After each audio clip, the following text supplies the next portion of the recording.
স্বাগত চ্যানেল 24 এর নিয়মিত আয়োজন ক্লেমন বিয়ন্ড দ্য গ্যালারিতে আপনাদের সঙ্গে রয়েছি আমি আরিফুল ইসলাম। কথা বলবো বাংলাদেশের ক্রিকেট নিয়ে। আজ আমাদের সঙ্গে রয়েছেন সিকান্দার আলী, বিশেষ প্রতিনিধি দৈনিক সমকাল। কথা বলবো বাংলাদেশ ক্রিকেট নিয়ে। কাল রাত থেকে এখন পর্যন্ত সবথেকে বেশি যাকে নিয়ে আলোচনা তিনি হচ্ছেন বিসিবি সভাপতি আমিনুল ইসলাম বুলবুল।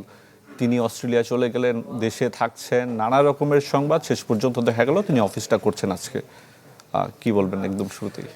উনি তো চলে যাওয়া নিয়ে এত আলোচনা কেন আমি এটা জানি না। হয়তো অনেক রকম স্পেকুলেশন তৈরি হয়েছে যে উনি যে অবস্থায় রয়েছেন নির্বাচনের আগে চলে যাবেন এরকম। উনি যেতেই পারেন, কিন্তু যাওয়াটা নিয়ে এত আলোচনা হওয়ার কোনো কিছু নেই। আমি মনে করি উনি ব্যক্তিগতভাবে তো এই দেশে এমন কিছু করেননি, চুরি করেননি বা ডাকাতি করেননি, কাউকে খুন করেননি।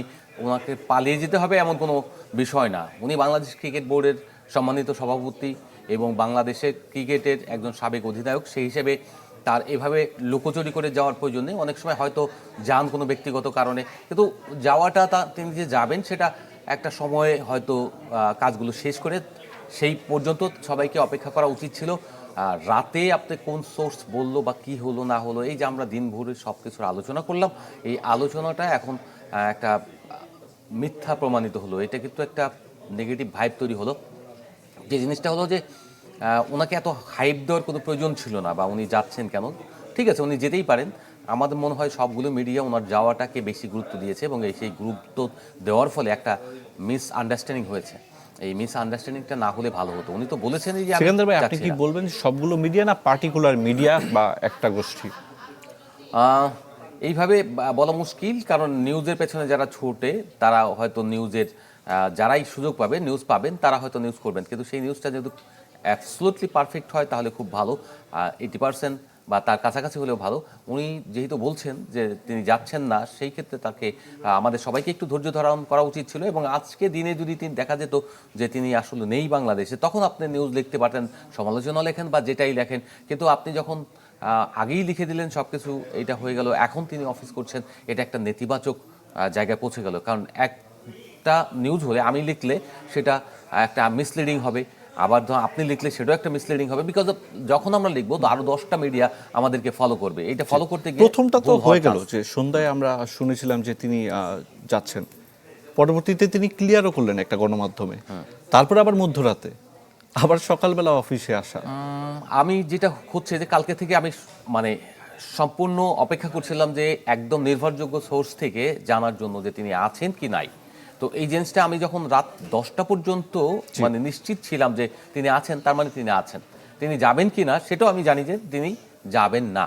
মানে তার মানে হচ্ছে যে সোর্স থেকে বা যে জায়গা থেকে বলা হয়েছে সেই জায়গা নিশ্চিত করেছে তিনি এই মুহূর্তে যাচ্ছেন না। যখন যাবেন তখন তো এটা জানাই যাবে। আর বুলবুল ভাই এই অস্ট্রেলিয়া চলে যাওয়া বা না যাওয়ার এতে ম্যাটার করে না বাংলাদেশের কিছু, এবং স্পোর্টসের কিছু ম্যাটার করে না। উনি চলে যাবেন আবার আসবেন বা নাও আসলেন, সেটা যদি না আসে তখন কিন্তু এটা গুরুত্ব অনেক বেশি। কিন্তু এই মুহূর্তে তিনি না যাওয়া বা যাওয়া, এটা কিন্তু একটা খুব একটা বেশি সিগনিফিকেন্ট না বিষয়টা ক্রিকেটের জন্য। কারণ তিনি এই সময় কিছু কাজ করবেন, বাংলাদেশ ক্রিকেট বিশ্বকাপ খেলছে না, এই যে নানা ইস্যু কোথা থেকে কি হচ্ছে আমরা কিন্তু আসলে এটা আজ করতে পারছি না। এই কারণে যে আপনার একদিকে বিশ্বকাপ নেই বাংলাদেশের, বিশ্বকাপ ছাড়া এখন নানা দিক দিয়ে নানা ইস্যু আসবে। এই ইস্যুগুলোকে আবার ডাইভার্ট করে একটা ফোকাস থেকে আর একটা ফোকাসে নেওয়ার জন্য যে কৌশল, যেটা আমরা বিগত সরকারের সময় দেখতাম যে রাজনৈতিকভাবে কোনো কিছু যখন হতো তখন সেটাকে ডাইভার্ট করার জন্য আরেকটা ঘটনা ঘটিয়ে দেওয়া হতো।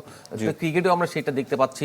আমরা দেখলাম যে সাকিব আল হাসানকে ফেরানোর একটা তাগিদ দেখতে পাচ্ছে, এবং সেই ফেরানোটা এমনভাবে হচ্ছে যে যেদিন বিশ্বকাপের বাংলাদেশের রিপ্লেস স্কটল্যান্ডকে দিল সেই সব জায়গা থেকে। তো এই যে গেম খেলা, এই গেমগুলো আসলে বাংলাদেশের ক্রিকেটে সংযুক্ত হয়ে গিয়েছে আগের রাজনৈতিক বন্দোবস্তের মতো। তো সেই জায়গা থেকে আমি মনে করি যে এইসব গেম না খেললে আপনার কনফিউশনগুলো একটু কমে আসবে। স্পোর্টস স্মার্ট প্লেস, স্পোর্টসের মধ্যে এত পলিটিক্স ঢোকানোর অর্থ হলো আপনি এটাকে কলুষিত করছেন এবং এটাকে নষ্ট করছেন। নষ্ট করার প্রয়োজন নেই। আপনি সাকিবের ইস্যুটা আগেই আপনি সমাধান করে দিতে পারতেন, কিংবা আর একটু পরে করতে পারতেন, কিন্তু এমন একদিন করেছেন যখন সবার আবেগের জায়গা টোকা লেগেছে। কেন লেগেছে? যে বাংলাদেশ বিশ্বকাপে খেলতে পারছে না। যত যাই বলুন না কেন, যত কথাই হোক না কেন, এই বিশ্বকাপ খেলার জন্য কত দল অপেক্ষা করে, কত চেষ্টা করে, কিন্তু তারা পারে না। আমাদের সেটা রয়েছে, কিন্তু আমরা হয়তো রাষ্ট্রীয় কারণে, নিরাপত্তার কারণে বাংলাদেশ সরকার আমাদেরকে অ্যালাউ করেনি। কিন্তু অ্যালাউ না করলেও তো একটা আবেগ থাকে, একটা দুঃখ থাকে, একটা হতাশা থাকে, ক্রিকেটারদের রয়েছে, সবারই রয়েছে। এবং যখন বিশ্বকাপটা চলবে, যখন বিশ্বকাপটা শুরু হবে দেশে, বিশ্বমঞ্চে, তখন কিন্তু এই দেশের মানুষ নিজের শূন্যতাটা অনুভব করবে যে এই জায়গায় বাংলাদেশ থাকতো। সে 4টা ম্যাচ খেলুক কিংবা তারপর সুপার 8-এ খেলুক, সেই জায়গাটা যখন দেখবে না, তখন তার ভিতরে কিন্তু একটা বিদ্রোহের আগুন জ্বলে উঠতে পারে। You never know. এখানে কি আপনি বলবেন যে আমিনুল ইসলামের ক্রিকেট কূটনীতিতে ব্যর্থতা, আমি নাকি 100% সমগ্র বাংলাদেশের কথাই বলবেন? না, সমগ্র বাংলাদেশের কথা আমি বলবো না, এখানে অনেকগুলো ব্যাপার রয়েছে। যদি এখন তারা দাবি করবেন যে ফেইলিওর যারা হয়, তারা কিন্তু সবসময় দাবি করে তার পক্ষে ডিফেন্স করার একটা চেষ্টা করে।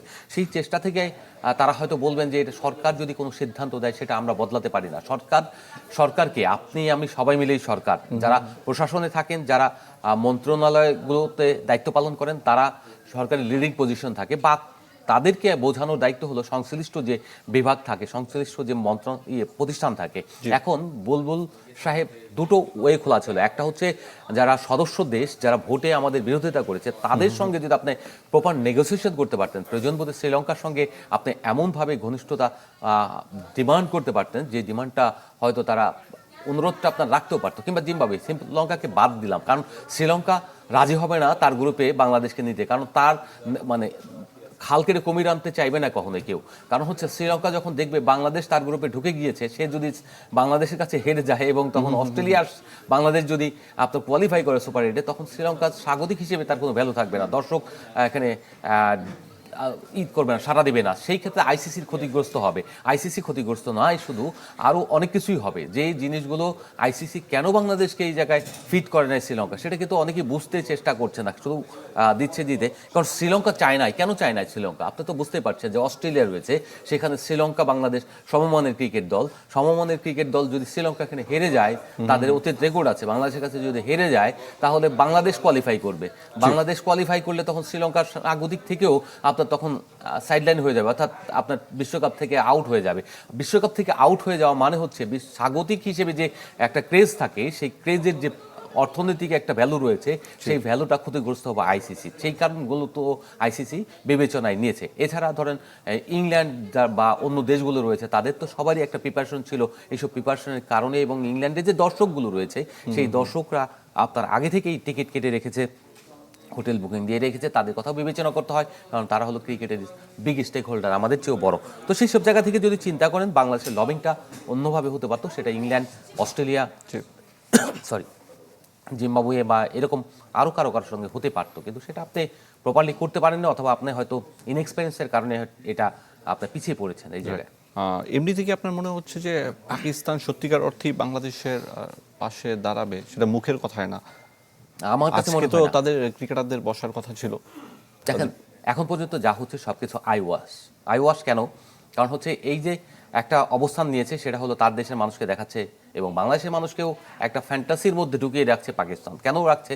তারা যদি ডিসিশন নেয়ারই হতো এরকম, তারা কোন যুক্তিতে এই ডিসিশন নেবে? তারা যদি বিশ্বকাপ, তাদের সঙ্গে যে এমইউ রয়েছে আইসিসির, এবং সেই চুক্তি অনুযায়ী যদি কোনো রিজন ছাড়া, ভ্যালিড রিজন ছাড়া বিশ্বকাপ থেকে সরে দাঁড়ায়, তাহলে তাকে $2 মিলিয়ন ক্ষতিপূরণ দিতে হবে আইসিসিকে। এক, দ্বিতীয়ত হচ্ছে আইসিসি ওয়ার্ল্ড কাপে থেকে যে রেভিনিউ হবে, সেই রেভিনিউ তার কোনো শেয়ার থাকবে না, এবং যে এখান থেকে যে ক্ষতিগ্রস্ত হবে দেশগুলো, মানে বিশ্বকাপের অর্থনৈতিক যে ক্ষতিগ্রস্ত হবে, সেই অর্থনীতিটাও কিন্তু তার যে বাৎসরিক অনুদান আছে আইসিসি থেকে, সেই অ্যালটমেন্ট থেকে কেটে রাখবে। তার মানে হচ্ছে আবার পাকিস্তানের জনগণকে তো পাকিস্তান তার খেলা দেখা থেকে বঞ্চিত করতে পারে না।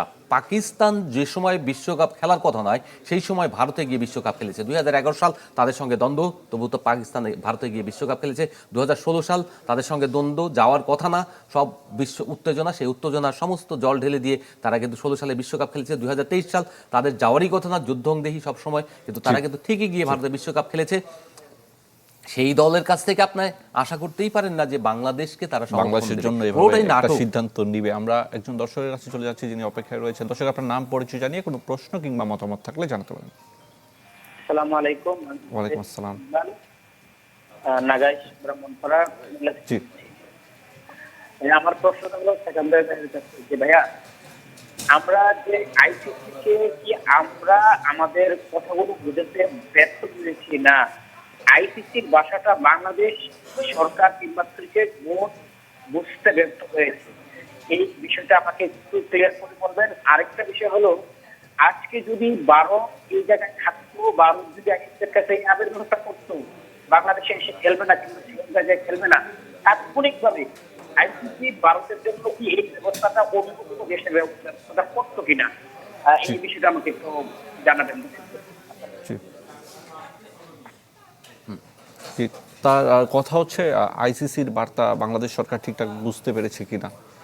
আমার কাছে একটু ডাউট মনে হচ্ছে, যে কারণ এখানে বাংলাদেশ সরকার অনেক উদ্যোগ নিতে পারে। এখানে যে জিনিসটা হয়েছে, আসলে ভারতের যে বিষয়টা এখন যে সংশ্লিষ্ট বিষয়গুলো গোয়েন্দা সংস্থা থেকে যে তথ্যর কথা বলা হচ্ছে, সেই তথ্য যদি সত্য হয়, তার এই বড় ব্যাপারটা হচ্ছে আসিফ আকবর তিনি কিন্তু বিসিবি পরিচালক একটা কথা বলেছেন গত শনিবারের সংবাদ সম্মেলনে। তিনি বলেছেন যে ওখানে যারা আগের সরকার ছিল, আওয়ামী লীগের লোকজন ওখানে রয়েছে ভারতে, এবং তাদেরকে দিয়ে আসলে বেশি ভয় বাংলাদেশের। এখন যে ওখানে গেলে এমন একটা স্যাবোটাইজ তারা করে দিতে পারে যে বাংলাদেশকে বিপদে ফেলার জন্য প্লেয়ারদের উপরে হামলা চালাতে পারে, কিংবা সাংবাদিকদের উপর হামলা চালাতে পারে, কিংবা দর্শকদের উপর হামলা চালাতে পারে। এরকম প্রতিশোধ স্পৃহা তাদের ভেতর কাজ করতে পারে, এবং তারা ওখানে আক্রমণ করার একটা শঙ্কা থেকে বাংলাদেশ সরকার আসলে এরকম একটা সিদ্ধান্তের দিকে গিয়েছে। ভারতে যে পুরোপুরি ভারত তো চেয়েছে যে নিরাপত্তা দেবে। এখন অনেকেই বলছে যে ভারত তো আমাদেরকে বলেনি, কিন্তু আলটিমেটলি যে কোনো দেশ হলো তার নিরাপত্তার যে ইটা থাকে, স্লটটা থাকে, সেটা আইসিসির মাধ্যমেই, যখন আইসিসি টুর্নামেন্ট হয় আইসিসির মাধ্যমে এটা ডিস্ট্রিবিউট করে এবং প্রত্যেকটা দেশকে বলে।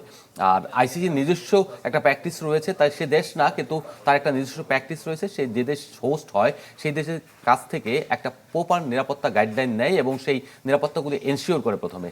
সেই এসিওরেন্সের উপরে তারা ওখানে খেলতে যায়। আমরা অতীতও দেখেছি বাংলাদেশে, যেমন উনি 2016 সালে অস্ট্রেলিয়া খেলতে আসেনি 19 বিশ্বকাপের, সেই যেসব জায়গায় কিন্তু তারা আগে থেকে বলে দিয়েছিল তাদের একটা শঙ্কা রয়েছে, এবং তাদের পরিবারের কথা, ছেলেদের যারা খেলবে, তরুণ ছেলেরা, তাদের পরিবারের কথা ভেবে তারা এখানে আসেনি এবং তাদের রিপ্লেস হয়েছিল। বাংলাদেশের সেই ক্ষেত্রেও তাই হলো, নিরাপত্তা সংখ্যা থেকে বাংলাদেশ এখানে করলো না। যেটা হচ্ছে আইসিসি এটা বাংলাদেশের বললো যে বাংলাদেশকে আইসিসি এটা বুঝতে পেরেছে কিনা বার্তাটা। কি কি ক্ষতির মুখে পড়বে বাংলাদেশ দল যদি বিশ্বকাপটা না খেলতে তো পারছে না, এখন কি কি হচ্ছে আসলে ধারাবাহিকতায়? দেখুন, এখন ক্ষতির যে সম্মুখীনের কথা বললেন আপনার, ক্ষতি তো অলরেডি একটা হয়ে গিয়েছে। ক্রিকেটাররা খেলতে পারছে না, এখান থেকে একটা ইকোনমিক্যাল একটা ব্যাপার ছিল, সেই ব্যাপারটার জায়গাটাও কিন্তু আপনার শূন্যতা রয়ে গেল, এবং এখানে ক্ষতি তো হবেই। আর্থিক ক্ষতি রয়েছে, এর সঙ্গে যে জিনিসটা যোগ হবে, একটা বৈরিতা তৈরি হলো ভারতের সঙ্গে, এবং আরও দু একটা বোর্ডও হয়তো আমাদের সঙ্গে বৈরিতা তৈরি করবে যদি আপনার কূটনৈতিকভাবে তাদের সঙ্গে কোন বোর্ড সমঝোতা ধরেন। আমি যতটুকু বুঝতে পারছি সেটা হলো যে ইংল্যান্ড অস্ট্রেলিয়া খুব ভালোভাবে নেবে না, কারণ তারাও একটা জায়গায় কিন্তু পৌঁছে গেছে, এবং তাদের যে নেগোসিয়েশন আপনি দেখেন, গতকালকে গিল স্মিথ থেকে শুরু করে কয়েকজন বোধহয় স্ট্যাটাস দিয়েছিল আপনার, সেই স্ট্যাটাসগুলি পরে প্রত্যাহার করেছে, তারা গালি খেয়েছেন বিকজ অফ, আপনি চিন্তা করেন ক্রিকেটের বিশ্বায়নের যে উদ্যোগটা নেওয়া হয়েছে, সেই উদ্যোগের কিছুটা জায়গায় ভাটা পড়েছে এই এর কারণে। আবার ভোটিং রাইটের জায়গা যেটা হচ্ছে, সেটা হচ্ছে যে বাংলাদেশের বিপক্ষে কিন্তু ম্যাক্সিমাম ভোট পড়েছে, সেই জায়গা থেকে তারা ভোট দেওয়া অর্থ হলো আমি তোমার সঙ্গে নেই মানে হচ্ছে, যেটা হচ্ছে গণহারে ভারতের পক্ষে গেছে, এটা বলাটাও কিন্তু যৌক্তিক না। কিন্তু তারা দেখেছে যে সিকিউরিটি রিজন এবং আইসিসির একটা নর্মস রয়েছে, সেই নর্মসটা যদি আজকে যদি বাংলাদেশের কারণে ব্রেক হয়ে যায়। কিন্তু সেক্ষেত্রে ভোটটা কি এরকম ছিল না যে বাংলাদেশের রিপ্লেসমেন্ট নেবে কিনা, মানে ভোটের ওই জায়গাটা তো ছিল না যে আপনার ভেন্যু পরিবর্তন নাকি রিপ্লেসমেন্ট? বোথ, সব জিনিসই ছিল। এখানে যখন প্রেজেন্টেশন করেছে, প্রেজেন্টেশন দেওয়ার পরে বাংলাদেশকে শ্রীলঙ্কায় আপনার রিপ্লেস করা যাচ্ছে না, তখন হচ্ছে ভারতেই খেলতে হবে।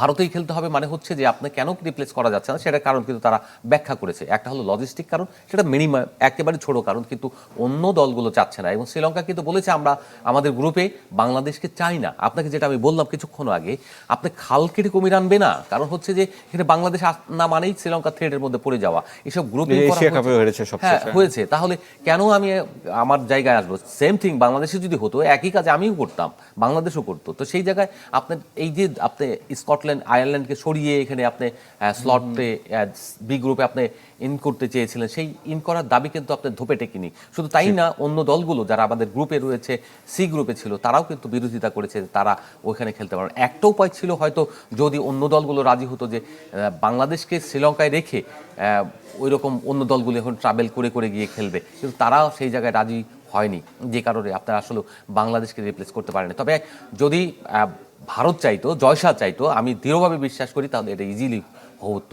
হতে পারতো। এবং বাংলাদেশ ক্রিকেট বোর্ড থেকে যদি বিসিসিআইয়ের সঙ্গে সরকারের অনুমোদন নিয়ে যোগাযোগ করতো, ভাই তুমি আমাকে হেল্প করো, যেহেতু একটা হয়ে গেছে, সবসময় তো তোমাদের পাশেই থাকি, ভোট দেওয়ার ক্ষেত্রে থেকে শুরু করে সব কিছুর ক্ষেত্রে, তুমি এই জায়গাটা অন্তত আমাকে শ্রীলঙ্কায় খেলার একটা সুযোগ করে দাও, এটা তুমি আন্তরিকভাবে আমাকে চেষ্টা করো। আমার ধারণা যে কিছু একটা হওয়ার সম্ভাবনা ছিল। যখন আমরা অ্যাডামেন্ট হয়ে গেছি এবং আমরা যখন বক্তব্য দেওয়া শুরু করেছি, আমরা কিন্তু ভারতের দিকে বক্তব্য দেয়নি, কিন্তু আমরা আইসিসির দিকে বক্তব্য দিয়েছি। নিরাপত্তা নাই বলেছে, এটা তারা হয়তো ইগোইস্টিকলি মানে ইগো দিক থেকে তারা খুব শক্তভাবে নিয়েছে। এবং এটা হয় স্বাভাবিক, আমার দেশে যদি বলা হয় আমিও ডিফেন্ড করব যে আমার দেশের নিরাপত্তা অনিবার্যভাবে আছে। আমি সেই জায়গা থেকে, ওরা কোনো কথাই বলেনি, ভারতীয়রা বা বিসিসিআই কোনো কথা বলেনি সেই জায়গা। এখানে বাংলাদেশের বড় ভয়টা হচ্ছে যে যতটা না ভারতীয়রা আক্রমণ করবে, তার চেয়ে যারা ওখানে রয়েছে, যারা পলাতক, যারা ওখানে শেল্টারে রয়েছে, খুনিরাও রয়েছে, এরকম আমরা সবাই জানি যে তাদেরকে নিয়ে বড় ভয়টা ছিল বাংলাদেশে। এবং সেই ভয়ের কারণেই আসলে যাওয়া হয়নি। এই জিনিসটা যদি বুঝিয়ে বলা যেত, আমার ধারণা, দৃঢ়ভাবে বিশ্বাস করি আমি এটা, তাহলে হয়তো আমাদের এর সম্ভাবনা অনেক বেশি থাকতো এবং অন্য দেশগুলো বুঝতো যে কেন ওখানে হচ্ছে না। কারণ আপনি তাদেরকে প্রোটেক্ট করতে পারবেন না, ওখানে তো প্রচুর বাংলাদেশি যারা এখান থেকে পালিয়ে গিয়েছে তারা রয়েছেন, তো তারা কিন্তু একেবারে আক্রমণ করবেন না সেই নিশ্চয়তা কিন্তু আপনার হাতে নেই। এছাড়াও আরও অনেকগুলো বিষয় কিন্তু বোর্ড চ্যালেঞ্জের মুখোমুখি। আমরা যদি বলি, ইশতিয়াক সাদেক বোর্ড পরিচালক, তিনি পদত্যাগ করেছেন। বিপিএল চলাকালীন আমরা দেখেছি যে ক্রিকেটারদের ধর্মঘট। তো সব মিলিয়ে কি টালমাটাল একটা পরিস্থিতিতে রয়েছে বাংলাদেশের ক্রিকেট? অবভিয়াসলি আপনার টালমাটাল একটা পরিস্থিতিতে রয়েছে, কারণ আপনি দেখে থাকবেন যে সম্প্রতি যেসব ঘটনাগুলো ঘটেছে, বাংলাদেশ প্রিমিয়ার লিগ গিয়ে হবে না, ঢাকা প্রিমিয়ার লিগ যেটা আমরা বলি সেটা হবে না। বিপিএলটা আপনি করেছেন, আপনার গাটের পয়সা 10 কোটি টাকা আপনি খরচ করে আপনার টুর্নামেন্টটা একটা চিরঙ্গন দলকে চালাতে হলো। তো আপনি টোটালি বিপিএল এর যে আপনার টিভি রাইটস থেকে শুরু করে যেসব স্পন্সর আপনি সেল করেছেন, সেই সব জায়গায় আপনি একেবারেই মানে মিনিমাম। তো এই যে আপনি প্রতিশ্রুতি দিয়েছিলেন যে আপনি বিভিন্নভাবে এটাকে অ্যাকোমোডেট করবেন, ফ্র্যাঞ্চাইজিগুলোকে নানাভাবে সুবিধা দিবেন, কিন্তু সেগুলো আপনি দিতে পারেননি। তার অর্থ হলো আপনি যে এই ফার্স্ট ডিভিশন ক্রিকেট হলো সেটা 12টা দল নিয়ে করলেন, 8টা দল নিয়ে আবার টি20 চ্যালেঞ্জ কাপ করবে। তার মানে হচ্ছে আপনি এখানে নানাভাবে গুলিয়ে ফেলেছেন। এবং এই যে আপনি যে সবাইকে সঙ্গে নিয়ে কাজ করতে পারছেন না, বিরোধিতা হচ্ছে, সেই বিরোধকে মেটাতে পারছেন না, আইসিসি বিশ্বকাপ খেলতে দলকে পাঠাতে পারলেন না, সরকারকে রাজি করাতে পারলেন না, বা বিকল্প ভেন্যুতে নেওয়ার সক্ষমতা দেখাতে পারলেন না, এটা সবকিছু আপনারই ব্যর্থতা যখন আপনি চেয়ারে থাকবেন। রাইট। অসংখ্য ধন্যবাদ আমাদেরকে সময় দেওয়ার জন্য। এই ছিল আজকের ক্লেমন বিয়ন্ড দ্য গ্যালারি।